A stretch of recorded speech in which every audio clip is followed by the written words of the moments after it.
Pamangkin, tito mo na ang nakikiusap sa'yo, ibalik mo na yung anti-bird net na yan. Paumanhin po. Ako po ay isang mamamayang sumusunod sa batas. Hindi po ako pwedeng magtayo ng illegal. Ang pinsan mo, para lang makapagtanim ng 0 hektarya ng Sunshine Rose, umutang ng 800,000. Masyadong mataas yung anti-bird net mo. Tinatakpan ang sikat ng araw sa hapon sa gilid ng kanyang taniman. Ang reflective tap pa, tinatakot ang mga mamimili niya. Pinapatay mo ang kabuhayan niya. Pamilya tayo, huwag tayong mag-away. Ngayon, pakinggan mo si Tito, tanggalin mo na yan agad. Hindi yan ordinaryong net.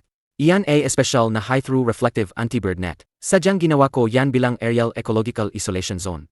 Nagsisimula na naman siyang magpaka-eksperto. Ilang sirang plastic net lang naman yan. Ang likod ng bundok ay daanan na migratory birds tuwing taglagas. Ang net na ito ay isang pisikal na harang. Kapag tinanggal yan, mawawala ang depensa. Hindi lang ang ubas mo ang mapapahamak, pati na rin ang iba pang panlabas na prutas sa nayon. AMEA, peste ng ibon. Ilang dekada nang walang nakikitang kawan ng ibon.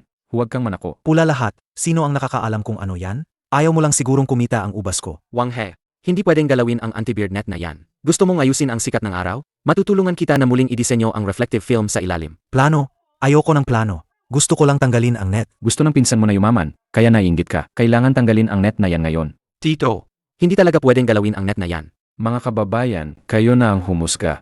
Ang pamangkin kong si Lucien, nang kumita lang, nakalimutan na ang pamilya. Dahil lang sa ilang sirang net, gusto niyang sirain ang kabuhayan ng pinsan niya. Ang 10 hektarya kong Sunshine Rose, malapit ng kumita ng mahigit 1 milyon. Inggit lang siya sa akin, kaya sinasadya niyang gumawa ng reflective net para silawin ang greenhouse ko. Hindi naman ganyan si Xiao Chen dati. Sabi pa niya, may kawan na migratory birds na bababa mula sa bundok. Hindi ba't isinusumpa niya tayong lahat na magkaroon ng kalamidad? Ilang dekada na tayong walang bird plague sa baryo. Nagsisinungaling lang ang batang yan. Xiao Chen, nandito na ang lahat. Kailangan mong magpaliwanag tungkol dito ngayon. May kawan ba talaga ng migratory birds sa bundok? Tingnan nyo ang weather radar. May malaking pulang tuldok nga. Huwag kayong maniwala. Sino ang nakakaalam kung ano ang mga pulang yan? Baka ilang ligaw na ibon lang yan. Lucien, 50 taon na akong nakatira dito sa baryo.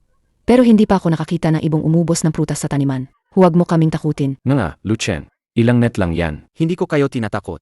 Kapag inalis ang depensa, hindi na ligtas ang ubas ni Wang He. Pati ang inyong mga igos at persimmon sa inyong lupa, hindi rin ligtas. Huwag mo kong isumpa. Sa tingin ko, ayaw mo lang akong kumita. Nandito ang buong baryo, Lucien. Ngayon, alisin mo ba o hindi? Hindi. Sed, kung hindi mo alisin, huwag kang magtaka kung magalit ako. Mga kababayan, itong si Lucien, wala na siyang pakialam sa buong baryo ngayon. Ang bird net na inilagay niya sa hangganan, na-check ko na. Ang mga poste ng pundasyon niyan, lumampas sa red line ng pangunahing lupang sakahan. Ayon sa batas ng estado, Hindi pwedeng magtayo ng ilegal na istruktura sa pangunahing lupang sakahan. Kung hindi niya alisin, magkaisa tayo, at i-report siya sa bayan dahil sa pag-okupa ng lupa. Hindi ba't masyado ng malaki yan? anong malaki? Malaki saan? Si Lucien, alam niya ang batas. Ibig sabihin ba hindi natin alam? Para ito sa hustisya ng buong nayon. Ang yabang niya kahapon. Pirmahan na. Tito, ngayong nakialam na ang bayan, tingnan natin kung paano pa siya magmamatigas. Gaano man siya kayaman. Hindi siya mas malaki kaysa sa patakaran.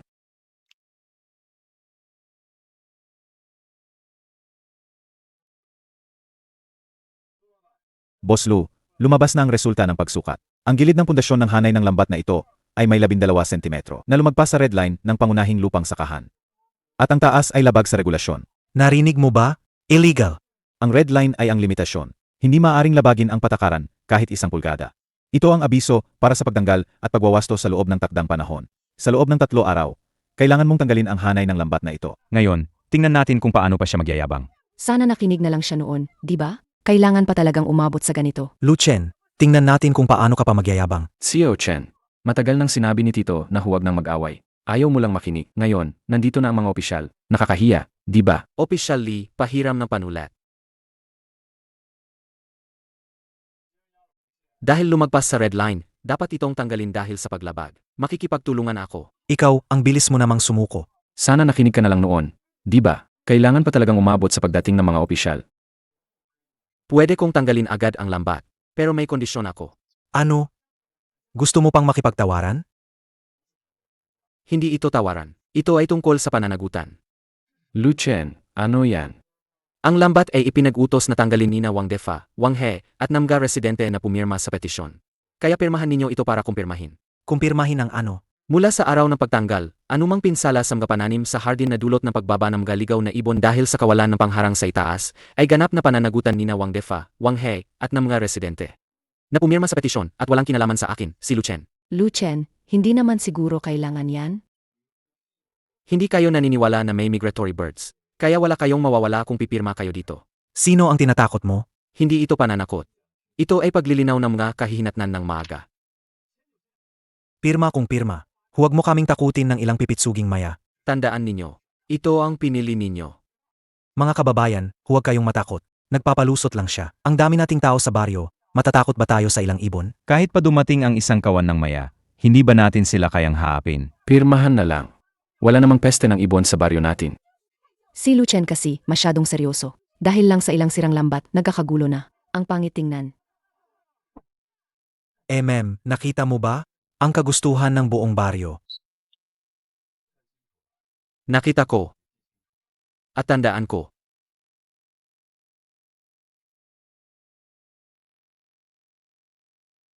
Lu Jay, sisirain mo ba talaga ngayong gabi? Hindi na sila makapaghintay.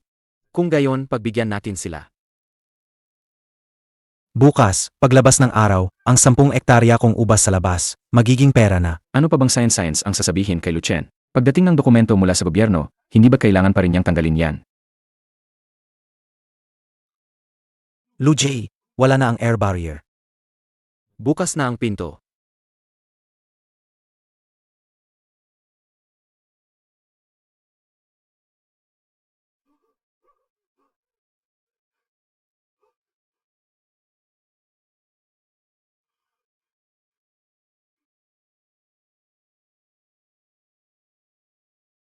Ang mga ubas ko.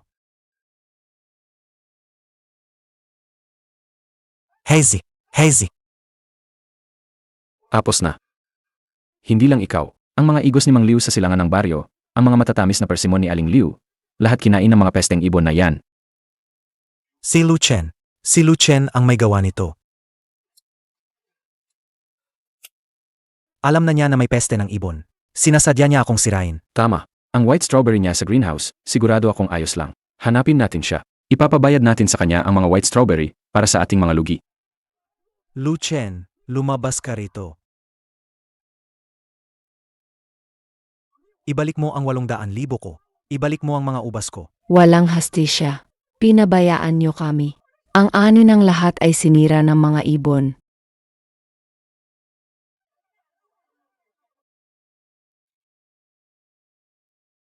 Kung umusad ka pa ng kalahating hakbang, ito ay illegal na pagpasok sa ari-arian ng iba. May 8 high-definition na CCTV camera sa gate ko, sumasaklaw sa lahat ng anggulo. Lu Chen, alam mong may kawan ng ibon kagabi. Bakit hindi mo kami pinigilan sa pagtanggal ng net? Hindi ko kayo pinigilan. Kahapon ng umaga, nasa opisina ako ng barangay, ipinapakita ang weather radar map, at sinabi ko sa inyo na may kawan na migratory birds. Niloloko mo lang kami ng mga maya. Sinabi ko na migratory birds mula sa Siberia. Sabi mo hindi ka naniniwala sa high-tech, kundi sa mga opisyal na dokumento lang. Pamangkin, wala kang puso. Iyan ang pinaghirapan ng pinsan mo. Alam mong masisira ang ani kapag tinanggal ang net, pero pinanood mo lang siyang malugi. Sinasadya mo yan. Huwag mo akong pagbintangan. Kayo ang naghanap ng rangefinder. Kayo ang tumawag kay Official Lee. Kayo ang pumilit sa akin na tanggalin ang net dahil sa illegal na konstruksyon. Pero hindi mo pa rin pwedeng pabayaan ang buhay ng lahat. Wala kaming naani sa bukid ngayon, pero sa greenhouse mo, maayos ang lahat. Kailangan mong ilabas ang mga prutas mo para hatiin ang lugi sa lahat. Bakit naman? Dahil hindi mo ginawa ang obligasyon mong magbigay babala. Naglagay ka ng anti-bird net. Ibig sabihin, may alam ka sa teknolohiya. Kung may alam ka, dapat may pananagutan ka sa buong nayon.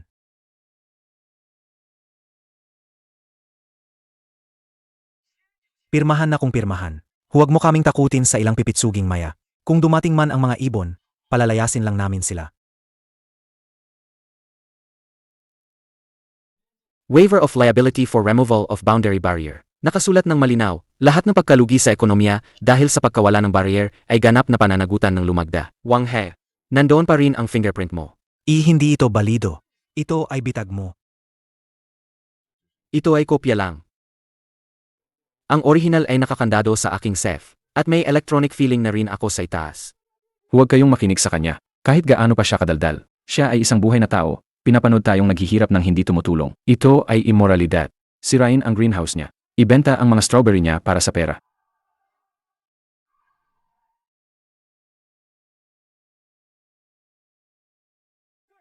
Anong ginagawa ninyo? Bakit kayo nagtitipon dito?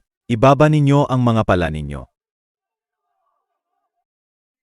Officially, dumating kayo sa tamang oras. Niloloko kami ni Lucien. Sadyang inudyukan niya kaming ipatanggal. Kaya kami nasalanta ng mga ibon. Dapat siyang magbayad pinsala.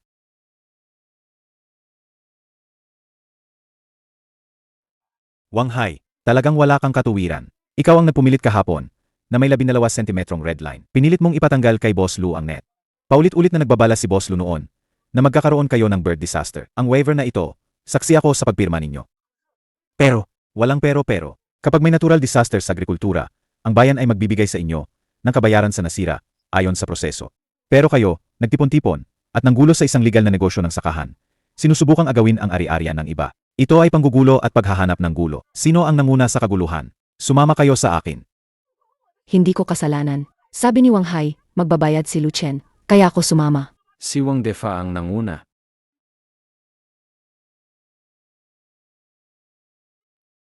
Ang 800,000 ninyong agricultural loan ay malapit ng mag-due. Tito. Tapos na. Wala na ang 0 hektarya kong lupa. May utang pa akong 800,000. Lucien, ang lupit mo. Magkita tayo sa huli. Pinabayaan lang sila ni Kuya Lu? Pinabayaan lang sila ni Kuya Lu? Ito ang pinili nilang landas. Ang batas at ang batas ng kalikasan ay nagbigay na ng hatol. Huwag mo na silang intindihin. Sa hapon, ayusin ang mga manggagawa para suriin ang underground water circulation system. Nawalan sila ng 800,000. Hindi sila basta-basta susuko.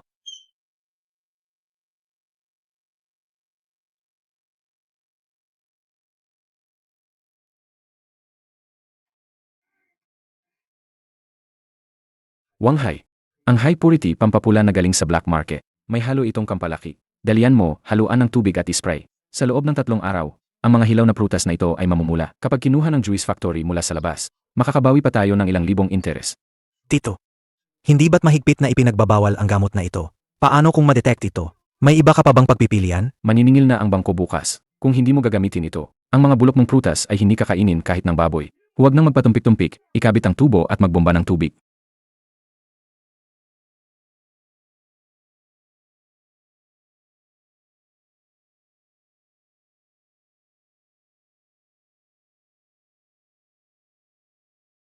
Kuya Lu, ang EA level ay lubhang abnormal. May matapang na amoy ng sulfur at methamidophos sa underground ditch. Ang ipinagbabawal na pampapula at pampalaki ay napakataas ng konsentrasyon. Kami at si Wang Hai ay gumagamit ng parehong underground irrigation ditch na ginawa ng nayon dekada na ang nakalipas. Marami silang kinukuha na tubig para ihalo sa gamo. Hindi nila nilagyan ng panlaban sa pagtagas ang solusyon. Tumagas na ito sa lupa at bumalik sa sistema ng tubig sa ilalim ng lupa. Kung ang tubig na ito ay pumasok sa greenhouse natin, ang mga ugat ng white strawberry ay masusunog lahat. Kunin ang check valve, tara na. Kuya, pampublikong tubo yan ng baryo. Diretso tayong kikilos. Hindi ko gagalawin ang sa iba. Pipigilan ko lang ang pagbalik ng tubig sa loob ng aking lupain. Pisikal na paghihiwalay. Hindi natin sila pwedeng bigyan ng kahit 1 segundo para makapagdulot ng polusyon.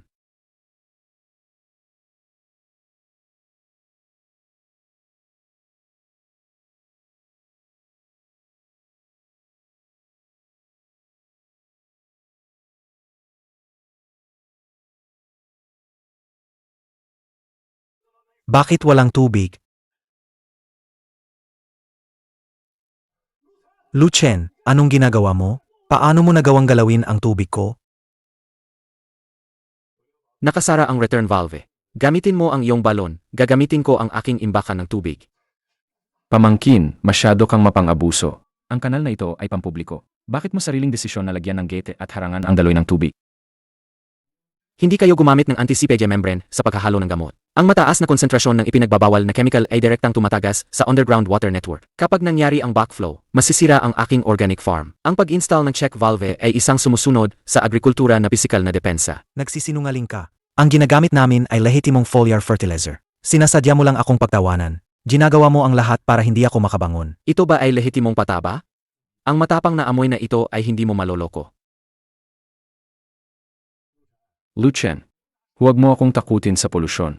Alam din ni Tito ang mga patakaran. Ang water law at ang lokal na regulasyon sa pamamahala ng agrikultura, malinaw na nakasaad na, mahigpit na ipinagbabawal sa sinumang individual na putulin ang pampublikong sistema ng irigasyon ng agrikultura. Ito ay illegal na pagharang.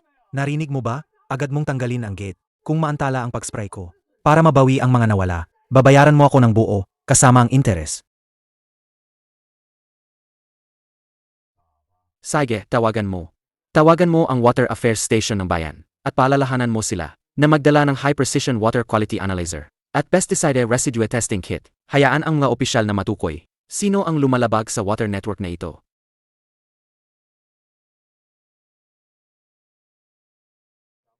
Tatawag ka ba o hindi? Kung hindi, babalik na ako sa greenhouse.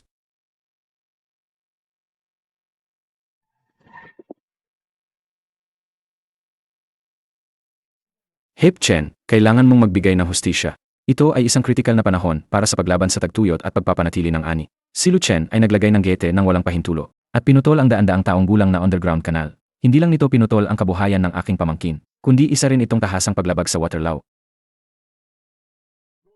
Ginoong Lu, ang pagmamay-ari ng pampublikong sistema ng tubig ay pag-ari ng kolektibo. Sa puntong ito, naglagay ka ng physical blocking valve ng walang pahintulo. Talagang labag ito sa patakaran. Agad mong buksan ang balbula at ibalik ang daloy ng tubig sa network. Narinig mo ba? Mismong ang opisyal na ang nagsalita. Bilisan mo, buksan mo na ang balbula. Hepe Chen, hindi ko po mabubuksan ang balbula dahil po ang kalidad ng tubig sa kabilang panig ay matindi ng kontaminado. Sa lupang walang panlaban sa pagtagas, sila ay illegal na naghahalo ng malaking dami ng ipinagbabawal na pampapula at pampalaki. Ang mataas na konsentrasyon ng chemical na likido ay tumatagos sa tubig sa ilalim ng lupa. Kapag binuksan ko ang balbula, ang buong underground water source ng ecological farm ay makukontamina. Sinungaling ka. Binili ko yan sa lehitimong tindahan ng agrikultura. May ebidensya ka ba na nutrient solution yan? Kung wala akong ebidensya, paano ko magagawang abalahin ang Water Affairs Station? Hepe Chen, ito po ang water sample na kinuha bago ko isinara kaninang tanghali sa backflow port na main pipeline. Ang tubig ay lubhang acidic at may matinding amoy na methamidophos. Hinihiling ko po sa Water Affairs Station na agad itong isil at ipatest. Hep Chen, pakinggan niyo po ang paliwanag ko. Ito ay ordinaryong abono lang. Baka nag-expire lang. Hip Chen, kahit na sobra ang abono, hindi pa rin ito mababago ang katotohanan na si Lu Chen ay illegal na humarang sa main pipeline. Iba ang usapan yan. Kailangan niya munang buksan ang balbula at padaluyin ng tubig. Tama si Tito. Ayon sa regulasyon, dapat magkakaagnay ang mga daluyan ng tubig. Siyempre, makikipagtulungan ako. Maari kong buksan ang gete ngayon. Teka lang.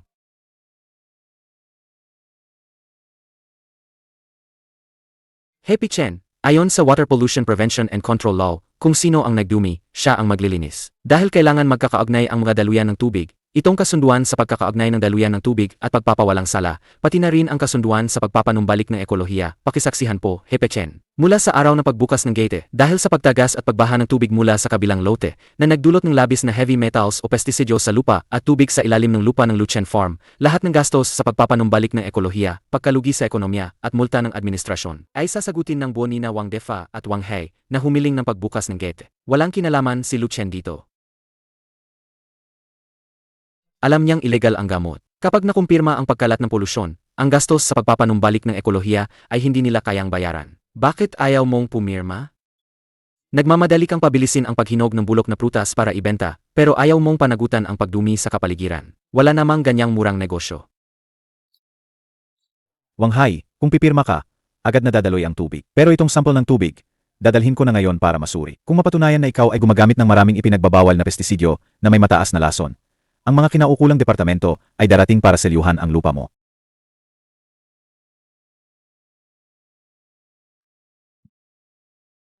Hindi na ako pipirma. Hindi na rin ako kukuha ng tubig. Haizi, ano pa ang pipirmahan mo? Kung talagang may polusyon, mabubulok ka sa kulungan. Yung mga bulok na ubas sa bukid, hayaan na lang kung mabulo. Dahil tinanggihan mo na ang pagkuha ng tubig, ang isyu ng pagharang ng tubig ay hindi na namin ipoproseso. Ngunit ang sample ng tubig na ito ay dadalhin pa rin namin para sa pagsusuri. Wang Hai, ang mga iyan sa lupa mo, ang mga hindi malaman na pinanggalingan ng mga lalagyan ng gamot, itigil mo na agad ang paggami. Hintayin ang abiso.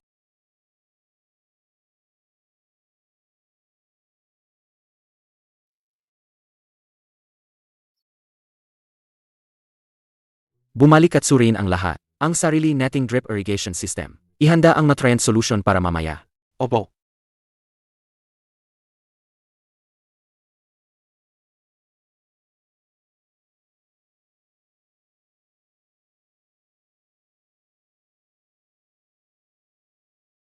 Bilisan ninyo. Malapit nang dumating ang truck ng juice mula sa ibang probinsya. Medyo bulok nga, pero hindi naman halata kapag ginawang juice. Basta nakasakay na sa truck at nasa kamay na ang pera, hindi na natin poproblemahin ang natitirang gulo.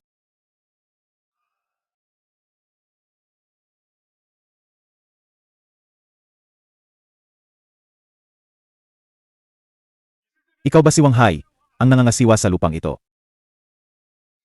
Ako po. Sir.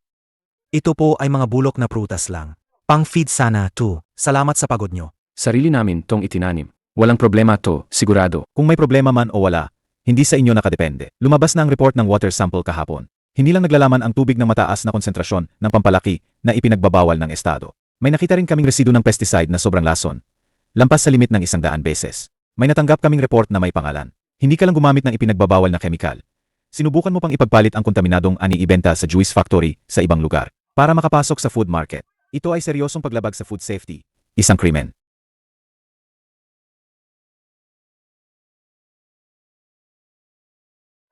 Kumpirmado na sa site. Sobrang taas ng pesticide residue.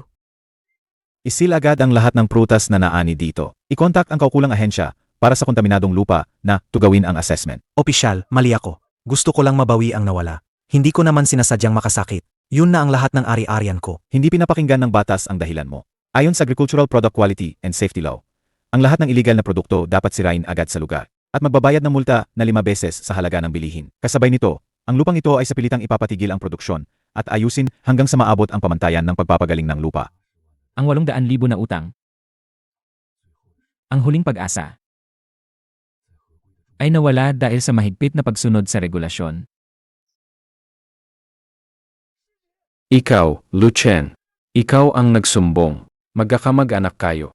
Okay lang na pinutol mo ang tubig, pero inakyat mo pa ang mga opisyal dito. Gusto mo ba kaming patayin? Ang pagkuha ng sample ng tubig ng kinaukulang departamento ay isang legal na proseso. Tungkol naman sa pagsusumbong sa inyo sa pagbebenta ng lason na ubas. Iyon ang aking prinsipyo bilang isang mamamayang sumusunod sa batas at isang propsyonal sa agrikultura. Prinsipyo. Gusto mo lang kaming makitang mamatay. Kung ang kargamento ng lason na ubas na iyon ay napunta sa pabrika ng juice, sa mga istante ng supermarket, at sa tiyan ng mga inosenteng bata, iyon ay pagpatay ng tao. Tito, buhay ninyo ay buhay, pero buhay ng iba, hindi na buhay? Ang ginawa ni Boss Lou ay legal na pagsumbong sa paglabag sa kaligtasan ng pagkain. Kung magtatangka pa kayong takutin o guluhin ang nagsumbong, agad kaming magsasagawa ng sapilitang aksyon.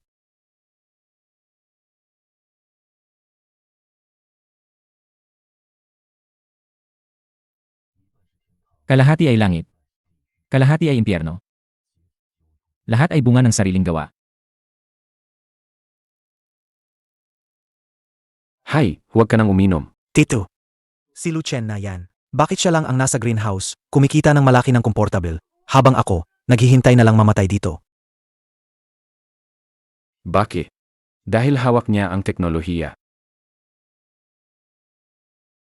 Nitong mga nakaraang araw, nagtanong-tanong ako. Ang mga strawberry ni Luchen, kaya maganda ang tubo sa off-season na ito, ay dahil sa sarili niyang timplang high-density ecological nutrient solution. Sabi ng mga tao sa nayon, ang formula na yan ay isang treasure pot. Ang 1 hektarya niya ay katumbas ng 0 hektarya natin. Makukuha ba natin ang formula na yan? Mahigpit ang pagbabantay niya. Walang makakapasok sa greenhouse. Pero tiningnan ko ang electrical diagram doon. Ang heating system ng greenhouse niya ay may sariling linya ng kuryente. Ang main circuit breaker box ay nasa labas ng dingding. Mamayang hating gabi, palihim kong papatayin ang kuryente. Papatayin ng kuryente. Anong silbi ng pagpatay ng kuryente? Bobo! Ngayon, ang temperatura sa gabi ay negatibo 5 degrees Celsius. Kapag nawalan ng kuryente ang heated greenhouse, bababa ng husto ang temperatura. Ang kanyang white strawberry ay tatagal lang ng 2 oras, pagkatapos ay mamamatay sa lamig. Pag nalaman niyang nawalan ng kuryente, tiyak na pupunta siya sa power distribution room para tingnan. Sa oras na yon, ang greenhouse at ang mga CCT sa bakuran ay mawawalan ng signal. Kapag nawala ang CCT, habang tinitingnan niya ang kuryente, papasok ako sa bakuran niya sa dilim, sa labas ng tool shed. Ang kanyang work diary at recipe book ay karaniwang nakatago lang sa drawer ng tool shed. Kapag nakuha mo ang recipe, dala mo ang recipe, hanapin mo ang mga negosyante sa labas para mag-invest. Kapag may pera na tayo, magtatanim tayo ng strawberry sa bagong lupa. Ang utang niya sa atin, pati interest, babawiin natin lahat. Ang mga taong nasa desperadong sitwasyon ay madaling mabulag ng kasakiman at tuluyang isasantabi ang batas.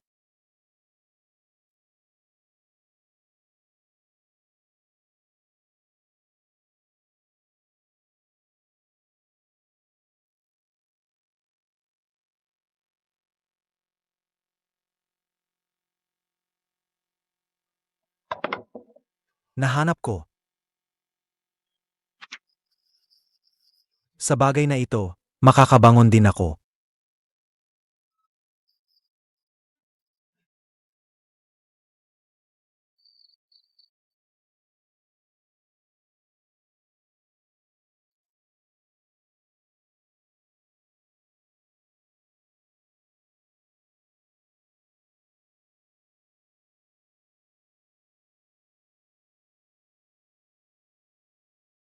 Kuya Lu, sobrang sama ng ginawa nila. Hindi lang sila nagpatay ng kuryente para mamatay ang mga halaman natin, nagnakaw pa sila. Ipapahuli ko sila sa pulis ngayon din. Teka lang, Kuya, ang nakasulat sa notebook na iyon ay mga pampublikong basic fertilizer element ratios lang. Hindi ito may tuturing na trade secret. Hindi nga umabot sa halaga para makasuhan.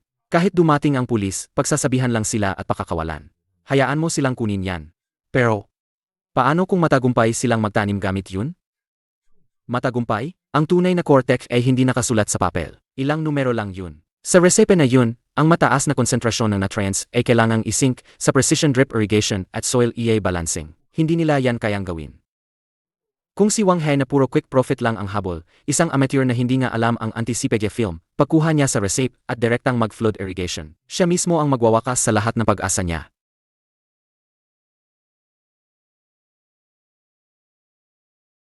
Boss Kian, tignan niyo po ang laki ng greenhouse ko, ang ganda ng setup. Solid na partnership talaga, too. Bro Wang, mabilis talaga ang trabaho mo.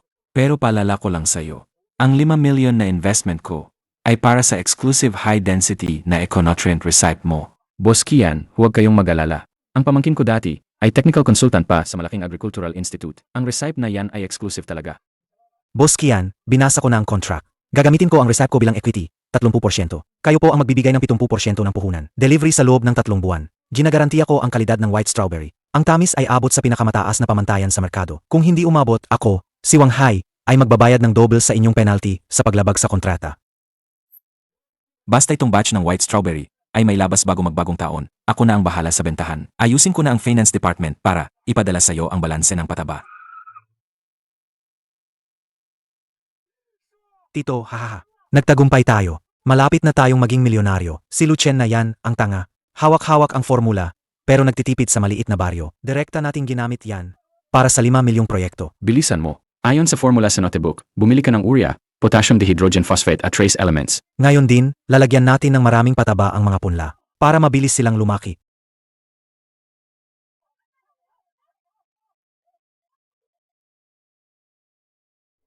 Pinakabit lang ni Wang Hai ang malaking hose. Parang pagdidilig lang ng maisan, binuksan ang water pump at direkta nitong diniligan ang strawberry farm. Sa isang simple at walang habas na pagbaha, ang ugat ng mga punla ng strawberry ay agad na nilamon ng puting nutrient na may mataas na konsentrasyon. Diligan pa ng marami. Sabi sa formula, ito raw ay high-density nutrient. Si Wang Hai nagbibigay ng maling utos sa pilapil. Ang hangin ay puno ng matapang na amoy ng ammonia at ng init ng pagbuburo. Kuya Lu, nalaman ko na. Nakakuha si Wang He ng puhunan na 5 milyong piso sa kalapit na bayan. Umakupa sila ng 50 ektarya ng greenhouse at lahat ay tinamnan ng white strawberry. At saka, sinunod nila ang recipe mo, direkta nilang hinalo sa septic tank, tapos binuhusan na maraming tubig. Binuhusan na maraming tubig? Hindi nila ginawa ang soil desalinization treatment? Wala, kahit drip irrigation system, hindi nila inilagay. Direkta nilang binuhusan gamit ang hose. Nga tanga, ang ugat ng white strawberry ay napakasalan. Sa recipe na iyon, ang konsentrasyon ng nitrogen, phosphorus, at potassium ay lampas sa normal na limitasyon. Kaya ang lupa sa ating greenhouse ay kailangan lagyan ng 30 cm biotar isolation layer. At saka, ang nutrient solution ay dapat idaan sa microcontrolled drip irrigation sa bilis na 50 ml kada oras, eksaktong ipapatak sa gilid ng ugat. Kung direkta nilang binuhusan ng maraming tubig, ang mataas na konsentrasyon ng compound fertilizer kapag naipon ng marami sa ordinaryong lupa at hindi agad naalis, ay agad na magdudulot ng matinding epekto ng salt damage. Karaniwang tinatawag na soil reverse osmosis. Kasabay nito, ang pagbuburo ng pataba ay magdudulot ng mataas na temperatura. Para itong, pinipilit mo ang isang sanggol na isang buwan pa lang na isang inuman uminom ng 5 kilong lubhang purong sabaw ng manok. Isa lang ang magiging resulta. Mamatay sa busog. O, sa madaling salita, pisikal na masusunog ang mga punla. Ang 3.33 ektarya ng lupa ni Wang He sa loob ng isang linggo. Ang 3.33 ektaryang greenhouse na iyon ay magiging isang pabrika ng chemical na may maasim na amoy. Isang guho. Ang bula ng kasakiman at kamangmangan ay patungo sa huling pagkasira sa isang hindi na mababalik na pisikal na batas.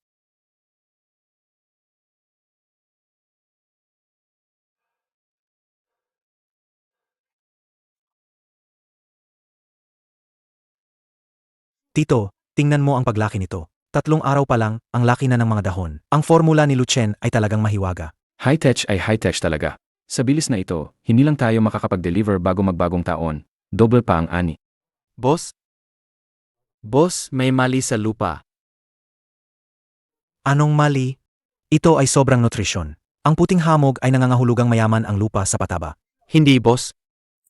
Matigas na ang lupa, at hawakan mo ang temperatura ng lupa. Ang lupa sa ilalim ng ugat ay napakainit. Kung mananatili itong ganito, masusunog ang mga halaman. Ano ba ang alam mo? Buong buhay mo nang nagtatanim. Nakapagtanim ka na ba ng strawberry na 100 yuan kada kilo? Ito ang sikretong formula. Ako ang technical consultant. Ikaw ang bahala sa trabaho. Buksan mo ulit ang water pump. Maglagay tayo ng pataba ulit ngayon. Ang ignorante ay walang takot. Hindi alam ni Wang Hai na ang puting hamog sa ibabaw ng lupa ay tinatawag na secondary salinization sa agrikultura. Ang mataas na konsentrasyon ng pataba pagkatapos ng pagsingaw ng tubig ay nagiging sanhi ng pagdami ng asin sa ibabaw ng lupa. Ang mga ugat ng halaman ay dumaranas ng matinding pisikal na pagpapahirap. Hay, bilisan mo, pumunta ka sa greenhouse. May nangyari.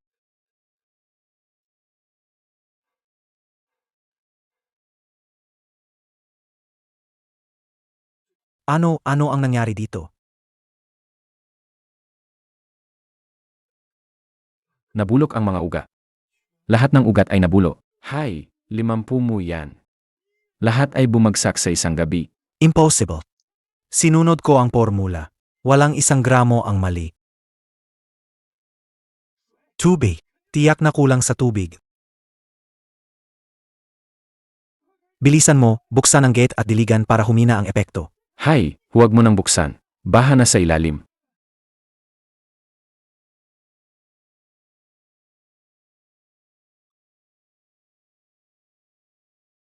Kuya Lu, may balita mula sa kalapit na bayan. Ang trabahador ni Wang Hai, nagsitakbuhan na. Ang 50 hektarya, lahat nasira. Sabi nila, ang amoy doon. Naririnig mo na kahit sa kabilang kalsada. Kuya, lahat ng sinabi mo, nangyari. Akala nila yayaman sila sa formula, pero wala silang alam sa basic na kaalaman. Ang konsentrasyon ng self-fluid, kung mas mababa sa konsentrasyon ng lupa sa labas, magkakaroon ng reverse osmosis sa tubig. Kung mas marami silang ilalagay na pataba, mas mabilis matutuyo ang halaman. Iyan ang pisikal na dahilan ng pagkasunog ng halaman. Ang teknolohiya ay hindi lang isang papel. Pagpapabuti ng lupa, pinagsamang patubig at pataba, matalinong kontrol sa temperatura at halumigmig, ito ay isang kumpletong closed-loop system. Ang ninakaw ni Wang Hai ay isang makina lang. Ang makina ng Porsche, ikakabit sa isang kariton na walang preno, tapos apakan ang gas pedal hanggang dulo. Ang pagkasira ng sasakyan at pagkamatay ng tao ang tanging kahihinatnan. Kuya, ano na ang gagawin natin ngayon? Wala. Ang deadline na ng paghahatid sa kasunduan, wala nang 1-0 araw. Ang investor ay nandito para kumita, hindi para maging charity. Nagsimula na ang countdown ng penalty. Ang batas ng komersyo, mas malupit kaysa sa batas ng kalikasan. Manood lang tayo. 3 araw na lang bago ang deadline ng paghahatid. Ang libu-libong ektarya ng agricultural park ng Linsen. Ngayon, ang tahimik dito parang libingan.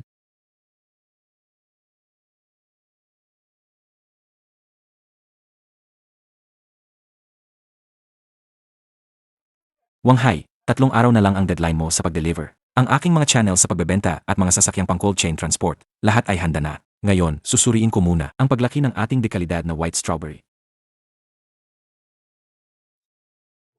Wang Hai. Ano ang ibig sabihin nito? Nasaan ang mga strawberry ko? Nasaan ang 5 milyong puhunan ko? Boss Kian, pakinggan niyo po ako. Ito ay dahil lang sa nakaraang ilang araw. Nagkaroon ng pambihirang lamig sa Tagsibol. Nalamigan ang mga halaman. Ito ay isang force majeure, isang natural na kalamidad. Kalokohan. Nag-invest ako sa daan-daang ektarya ng lupa. Inaakala mo bang tanga ako? Ang mga halaman na namatay sa lamig at ang mga nasunog, hindi ko ba kayang paghiwalayin? Ang lupang ito, ang baho ng fermented na pataba. Malinaw na sobra-sobra kayo sa paglalagay ng pataba, kaya nasunog ang mga ito. Ginoong Wang Han. Ayon sa kasunduan na pinirmahan ninyo sa amin, ang White Strawberry Targeted Cultivation and Exclusive Sales na Performance Agreement. Kung hindi ninyo mahahatid sa takdang panahon ang kwalipikadong produkto ng agrikultura, o dahil sa malubhang pagkakamali sa teknikal na nagdulot ng ganap na pagkasira ng ani, kailangan ninyong ibalik ang buong 5 milyong yuan na puhunan. Bukod pa rito, may dagdag na 50% na bayad sa paglabag sa kontrata. Sa kabuuan, 7.5 milyong piso. 7.5 milyon? Boss, wala na akong pera. Wala na talaga akong ni isang kusing. Totoo ang formula. Si Lucien yan, siya ang may gawa sa mga punla. Siya ang nanloko sa akin. Hanggang ngayon, nagtuturuan ka pa rin. Ang kontrata lang ang kinikilala ko. Ni hindi mo alam ang pinakasimpleng kaalaman sa agrikultura. Ginawa mong patay na lupa ang bukid dahil sa sobrang pagdidilig. May mukha ka pa bang sabihing problema ng formula? Yan. Marami na akong nakitang manloloko na pulad mo. Hindi ako manloloko. Ako, Wala akong oras makinig sa mga walang kwenta mong sinasabi. Legal team, agad na mag-apply sa korte para sa asset preservation. I-freeze ang kanyang account. I-seal ang greenhouse na ito. At lahat ng ay-arian niya. Gusto kong umalis siya sa farm sa loob ng 1-0 araw. Sa pagkakataong ito, tapos na talaga siya. Ang 7.5 milyong pisong legal na utang, hindi lang si Wang Hai ang mawawala ng lahat, pati si Wang Defa, ang guarantor, ay magkakaroon din ng napakalaking utang.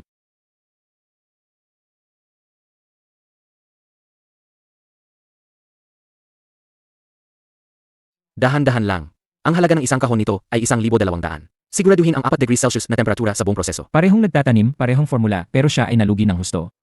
Samantalang si Lucien ay legal at kumikita ng malaki. Inggit, pagsisisi, at kawalan ng pag-asa, parang lason na ahas na kumakain sa puso ni Wang Hai. Lucien, panalo ka. Masaya ka na ba? Alam mong mamamatay ang mga halaman sa sobrang tubig. Bakit hindi mo ako binalaan? Gusto mo lang akong makitang mamatay. Binalaan ka? Nang gabing pinatay mo ang main switch ng transformer sa farm ko para patayin sa lamig ang mga strawberry sa greenhouse ko. Naisip mo bang balaan ako? Nang umakyat ka sa bakod papasok sa tool room ko at ninakaw ang data ng eksperimento ko, naisip mo bang mayroon akong backup power at night vision camera sa greenhouse? Alam mo ang lahat. Hindi kita inreport sa pulis dahil ang mga raw data na iyon na hindi pa nasusubukan at naitutugma ay hindi may tuturing na commercial secret leakage. Wang He, hindi ako ang sumira sa iyo kundi ang sarili mong kasakiman. Akala mo sa pagkopya lang ng numero, magiging eksperto ka na. Masyado mong minamaliit ang agrikultura. Ang utos ng korte, natanggap mo na, di ba? Pamangkin, alam na ni Tito na nagkamali siya. Pero 7.5 milyon. Kahit ibenta pa namin lahat ng ari-arian namin, hindi pa rin namin mababayaran yan. Ito ang kasunduan sa paglilipat ng lupa at muling pagsasayos ng utang. Ang 50 hektarya ninyong lupang sira sa farm, pati na rin ang Lauya Ridge, ang 1 0 hektaryang lupang nakakulong doon, bibilhin ko sa pinakamababang presyo ng market valuation. Ang perang ito, direkta kong ibibigay kay Bosquian at sa execution account ng korte para mabayaran ang bahagi ng inyong penalty. Tutulungan mo kami? Huwag kang magkamali. Ito ay purong transaksyong pangkomersyo. Kailangan kong palakihin ang sakop ng aking farm, ang lupa ninyo ay sinira na ninyo. Bumibili lang ako ng lupain. Ang natitirang utang, kayo na ang magtrabaho at dahan-dahang magbayad. Pumirma kayo para mabayaran ang utang, o hintayin ninyong ipatupad ng korte at maging isang deadbeat. Ang batas ng kalikasan at ang mga patakaran ng negosyo. Ngayong taglagas ay nagbigay kina Wang Hai at Wang Defa ng pinakamasakit na aral. Ang perang ito, direktang ipinadala sa execution account ng korte. Makakatulong ito para maiwasan niya ang kasong kriminal ng pandaraya sa utang. Pipirma ako. Ngunit ang milyon-milyong kakulangan sa penalty ay nananatiling isang malaking problema. Sa puntong ito, ang lahat ng kanilang ari-arian sa agrikultura sa Lauya Ridge at sa kalapit na bayan ay opisyal nang nailipat at naliquidate na. Kalahati na ng buhay ko, pamangkin, at sa huli, mas malinaw pa sa iyo ang pag-unawa ko sa mga patakaran. Mag-iimpake na kami ngayon, magpupunta sa lungsod para magtrabaho sa construction at magbayad ng utang. Hindi na kami babalik para magdala ng kahihiyan. Ang pagsasaka ay hindi lang basta paghahalo ng 2 sako ng pataba para maging magaling. Tanggap ko na ang pagkatalo ko. Sa mundo ng mga matatanda, kapag nagkamali, kailangang tanggapin ang parusa. Ang bigat ng batas at ang katotohanan ng lipunan ay mas malalim pa sa anumang payo o sermon. Officially, salamat sa pagpunta dito. Bukas, iayos ko ang isang propsyonal na ahensya para sa pag-ayos ng lupa para mag-evaluate sa mga nasabing lote. Boss Liu, Malaking suporta ng bayan sa pagkuha mo sa mga nasirang lote na ito. Hindi biro ang polusyon sa lupa. At malaking responsibilidad ang pag-aayos nito. ang pundasyon ng agrikultura ay ang lupa mismo.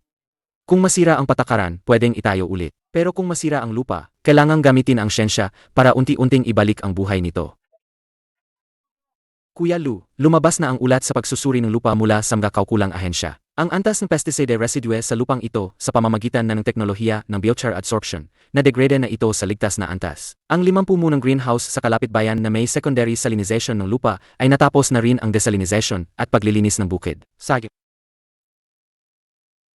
Simula sa susunod na linggo, maglalagay na tayo ng drip irrigation network at mag-i-install ng EA neutralization monitors. Noong nakaraang bird plague, dahil sa pagpaniwala nila sa panunulsol ni Wang Hai, malaki ang kanilang nawala. Sa panahong ito, araw-araw silang pumupunta para makinig sa mga klase ni Lucien tungkol sa pag-iwas sa sakuna sa agrikultura at siyentipikong pagtatanim na libreng training. Lucien, sinunod ko ang turo mo at naglagay ako ulit ng leak-proof ecological isolation trench sa bakuran. Ang mga dekalidad na white strawberry seedlings na ipinahira mo sa amin, lahat ay nabuhay. Ngayon, Tiyak na susundin ko ang siyentipikong yesyo. Kahit isang patak ng pestisidyo, hindi ko nagagamitin ng basta-basta. Kailangan talaga nating maniwala sa siyensya. Dati, nagtatanim tayo bes lang sa pakiramdam. Ngayon ko lang nalaman na parang bulag na humahawak sa elepante yon. Mula ngayon, susundin ng buong nayon ang iyong pamantayan. Kung sino man ang maglakas loob na mandaya ulit, kami ang unang hindi papayag. Gatiyo at tiya, basta't mahigpit nating susundin ang mga pamantayan ng walang polusyon at ang diwa ng kontrata. Ang cold chain logistics truck ng farm ay bukas anumang oras para sa lahat ng kwalipikadong produkto ng agrikultura sa nayon. Bukas na bukas. Isa na namang tagsibol. Ang yelo at niebe sa La Jolla Ridge ay natunaw na. Ang dating lupain na nasunog ng kemikal na pataba at kinain ng mga ibon, ngayon ay natatakpan na ng mga hanay ng maayos at pare-parehong modernong high-standard na greenhouse. Ang malalaking solar photovoltaic panel ay kumikinang sa sikat ng araw. Ang mga smart sensor ay nagpapadala ng data tulad ng bilis ng hangin, moisture ng lupa, at babala sa peste at sakit ng real-time sa cloud screen ng control center. Wala nang pagpaplano laban sa isa't isa, wala nang panandaliang pag-ugali ng pagsasamantala. Tanging mga agricultural drone lang ang tahimik na lumilipad sa himpapawid, nagwiwisik ng sumusunod sa pamantayan at ligtas na biological nutrient solution. Ngayong tagsibol, magsisimula na naman ang paglipat ng mga migratory bird. Ngunit sa pagkakataong ito, wala nang sinuman ang gagalaw sa mga ecological defense line na nagpoprotekta sa mga sakahan. Kuya Lou. Ang bagong batch ng white strawberry ay pumasa sa lahat ng quality inspection. Zero pesticide residue. Tapos na ang paglo-load. Umalis na.